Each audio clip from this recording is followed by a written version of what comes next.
time for another edition of Pet Project. I'm here today filling in for Abby St. John, and of course Nicole is here. Nicole, thanks for taking some time to show us around today. Not a problem. So a lot of people, when they think of Border Paws, the SPCA, they think of dogs and cats. We can hear those dogs behind us, but today we're talking about a different kind of animal. Yes. Yeah, we are talking about rabbits. We actually have 3 rabbits in our care right now. One has an approved application, but these 2 here, we've got Augie here and then Archie here. They were actually victims from the fires, the Alberta fires, and the owner could not care for them, so they asked if we would take them, and that's kind of how they ended up here. So is it common that the Border Paws will receive an animal like different rabbits like this? Yes, so yeah, we get rabbits, we get lizards, we get snakes, we just had some doves in not too long ago. Wow. We pretty much get everything. So talk to me a little bit about what it's like to care for rabbits like this. I think it might be a little different than if you're caring for a cat or a dog. What kind of things should people expect if they're interested in an animal Yes, like this? so no, they are definitely, I used to own one. Actually, I believe Abby has one too. Yes, she does. But yeah, they're quite a bit different. If you have a nice kind of enclosure like this works, you can actually train them to be like free roaming. Mine was litter trained, so he just ran around the house. I think these guys are pretty good with the litter. They kind of go in one area as we don't have the litter boxes in there. But yeah, if you aren't going to have a free roaming bunny, you need to make sure you're taking them out for quite a bit of exercise throughout the day. But I would say definitely their enclosure needs to be no smaller than this.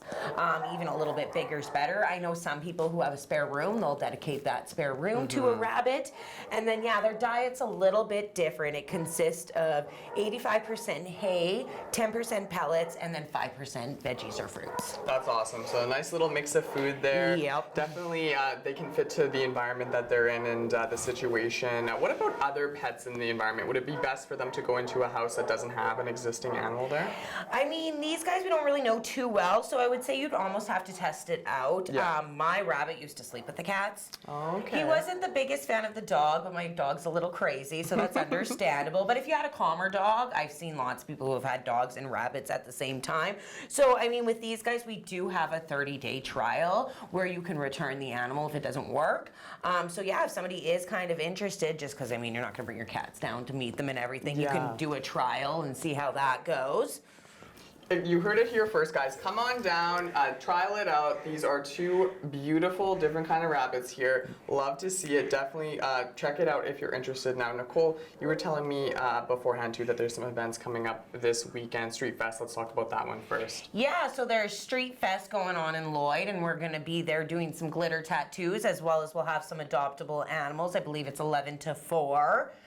So yeah, I believe they're going to have all different kinds of activities for kids, barbecue going on, a little bit of something for everybody. And like I said, we'll be there doing glitter tattoos by donation, as well as have some furry friends there. And that's taking place downtown, hey? Yes. Yeah.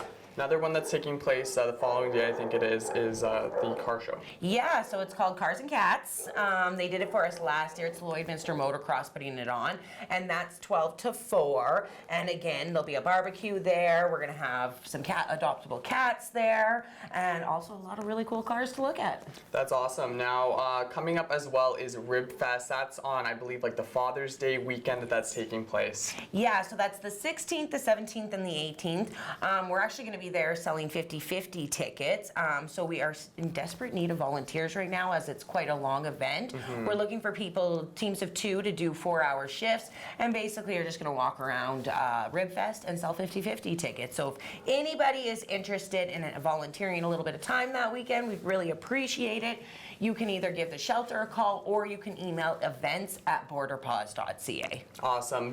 Not that much work to do that. Go out. Hopefully it'll be some great weather and enjoy the atmosphere around the Service Sports Center for Rib Fest this year. Should be a great time. So hopefully some people reach out to you guys. Finally, I know Abby always asks about different donations of what you guys need here at Border Paws. So is there anything in particular that we need right now? Yeah, we can just always use blankets. I mean, we seem to never have enough of those, as well as kitten season started. I believe we got 18 kittens in last week. So if anybody wants to donate kitten milk, or kitten food, kibble, and wet. And you can also, if you're not really sure, go on our Amazon wish list and order it through there. All right, there's always something you guys need, so it's great to always ask that and make sure that there's people out there that have something they can contribute to that, because I know a lot of people love to support Border Paws, and the community really wraps around you guys. So great to talk with you again, Nicole. Thank you so much for joining us Thank for this you. edition of Pet Project.